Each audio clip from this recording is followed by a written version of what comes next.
Hello everyone, welcome to Level Up Learning. My name is सिमरन गुंबर. क्या आपका भी अभी तक डीईसी के प्रोजेक्ट का रिज़ल्ट नहीं आया और आप भी कंफ्यूज हो कि सबमिट तो मैंने टाइम पर कर दिया था लेकिन अभी तक ग्रेड कार्ड में मेरे मार्क्स ही नहीं शो हो रहे. मैम इसका कोई सॉल्यूशन बताओ, हम तो बहुत टेंशन में आ गए हैं, हमारे मार्क्स नहीं शो हो रहे. कोई बात नहीं, आपका सॉल्यूशन आपकी सिमरन मैम लेकर आ गई हैं कि जिस भी बच्चे का प्रोजेक्ट के मार्क्स शो नहीं हो रहे वो क्या कर सकता है. द बेस्ट सॉल्यूशन जिससे आपको बहुत जल्दी रिप्लाई मिल जाएगा कि किस कारण आपके प्रोजेक्ट के मार्क्स शो नहीं हो रहे. बिल्कुल स्टार्टिंग से बताते हैं क्या करना. गूगल पर लिख देना इग्नू ग्रीवियंस. इग्नू ग्रीवियंस लिखोगे, यहाँ पर पहली आ रही है वेबसाइट इग्नू ग्रीवियंस करके, ये इग्नू की ऑफिशियल ग्रीवियंस की जगह है. ठीक है जी. अब आपको कुछ ऐसा पेज दिखेगा जहाँ पर मैं थोड़ा सा जूम करके दिखाती हूँ. ग्रीवियंस, ग्रीवियंस यानी कि आपकी क्या क्वेरी है, क्या दिक्कत है. सेलेक्ट. अब इसमें बहुत से ऑप्शंस दिखेंगे, बहुत से ऑप्शंस में आपके आया है प्रोजेक्ट का नहीं रिजल्ट, तो आप प्रोजेक्ट्स वाले पे टिक कर दोगे. प्रोजेक्ट्स पे टिक करोगे तो अब वो सब्जेक्ट पूछ रहे हैं कि प्रोजेक्ट में क्या दिक्कत है आपको. प्रोजेक्ट के मार्क्स अपडेट नहीं हुए, आपने इस पे टिक कर दिया.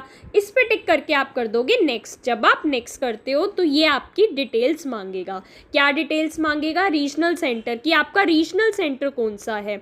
जब आपने फॉर्म भरा था जो भी आपका रीजनल सेंटर था उस पर टिक कर देना, जो भी आपका रीजनल सेंटर है.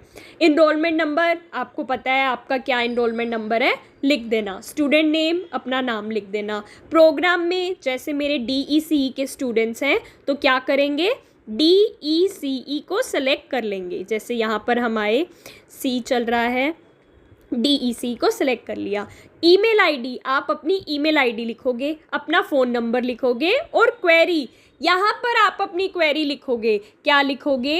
That I have submitted my project on this date. जिस भी डेट को आपने सबमिट करा है, अगर आपने हार्ड कॉपी भेजी थी तो लिख देना मैंने स्पीड पोस्ट के थ्रू अपना प्रोजेक्ट भेजा था इस डेट को, और ये उसकी ट्रैकिंग आईडी है.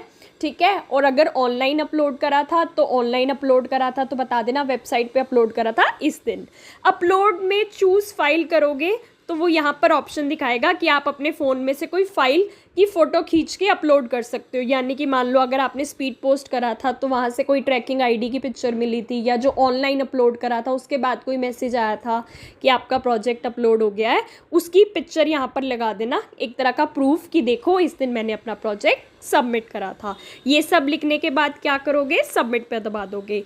जैसे ही आप सबमिट पर दबाओगे, जब आप सबमिट पर क्लिक कर दोगे तो आपने जो मेल आईडी डाली है अपनी, उस मेल आईडी पर आपके पास एक ऐसा ऑटोमेटिकली रिप्लाई आ जाएगा इग्नू की तरफ से जिसके अंदर grievance submission token number, GST number होगा. ये जो नंबर होगा इसे आपको ध्यान में रखना है और बाकी आपकी सारी डिटेल्स होंगी और जो भी आपकी क्वेरी थी वो सब लिखा हुआ आएगा.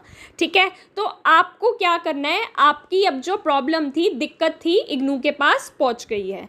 ठीक है. अब ये होने के कम से कम 10 से 12 दिन ज़रूर वेट करना, क्योंकि जब भी हम कोई क्वेरी आगे भेजते हैं तो उसको रिजॉल्व करने में या उसका रिप्लाई देने में टाइम ज़रूर लगता है. ठीक है. ये बेस्ट तरीका है जो मैंने आपको बताया है, इससे डेफिनेटली आपको रिप्लाई मिलता है कि क्या दिक्कत है क्या नहीं. तो आपके पास ये आ जाएगा. एक तो जब बच्चों के पास ये आ जाएगा ना, तो आपके पास ये जो ग्रीवियंस सबमिशन टोकन नंबर है ना, इस टोकन नंबर को कॉपी करना. कॉपी करने के बाद आप क्या करोगे मैं आपको बता देती हूँ. थोड़े दिन के बाद वापस से ये वेबसाइट खोलना इग्नू ग्रीवियंस वाली, और अब न्यू क्वेरी पे ना जाकर ट्रैक ग्रीवियंस रिस्पॉन्स स्टेटस पर क्लिक कर देना. यहाँ पर आप अपना जीएस टोकन नंबर लिखोगे जो कि आपकी मेल आईडी पर आया था और गेट स्टेटस पे दबाओगे. जब आप गेट स्टेटस पर दबाओगे तो उनकी तरफ से क्या रिप्लाई आया है वो यहाँ पर शो होने लग जाएगा और वैसे वो ईमेल पर भी आ जाएगा. मोस्टली क्या होता है, बच्चों से ये पूछा जाता है कि उन्होंने प्रोजेक्ट कब सबमिट करा था, कैसे सबमिट करा था. तो आप पहले ही अपनी क्वेरी में ये लिखकर भेज देना कि हमने इस डेट को सबमिट करा था, ऐसे करा था, ताकि आपके प्रोजेक्ट में जो भी चीज़ है वो जल्दी से जल्दी सॉल्व हो पाए. क्वेरी भेजने के बाद कम से कम 10-15 दिन ज़रूर वेट करना, क्योंकि इतने दिन तो लग जाते हैं. कुछ बच्चों की जल्दी भी सॉल्व हो जाती है, कुछ की लेट होती है, बट ज़रूर सॉल्व होगी, क्योंकि ये बेस्ट तरीका है. इग्नू ने ये बेस्ट तरीका बनाया है, IGNOU grievance redressal and management का, ताकि सब बच्चों की सारी क्वेरी सॉल्व हो जाए। आई होप आपको ये वीडियो यूज़फुल लगी होगी। अगर आप इग्नू से कोई भी कोर्स कर रहे हो और आपको उसके सॉल्व्ड असाइनमेंट चाहिए, प्रोजेक्ट चाहिए, गेस्ट पेपर्स चाहिए, जो कि आपको आपके एग्ज़ाम्स में 90+ दिलवाने में मदद करेगा, तो लेवल अप लर्निंग के कॉन्टैक्ट नंबर पे कॉन्टैक्ट करके ले सकते हो। Thank you very much. जिन बच्चों का प्रोजेक्ट का रिज़ल्ट नहीं आया, यहाँ पर क्वेरी डाल दो, यहाँ से रिप्लाई आ जाएगा। यही एक तरीका है पता करने का कि क्या दिक्कत है जो अभी तक प्रोजेक्ट का रिज़ल्ट नहीं आया। Thank you.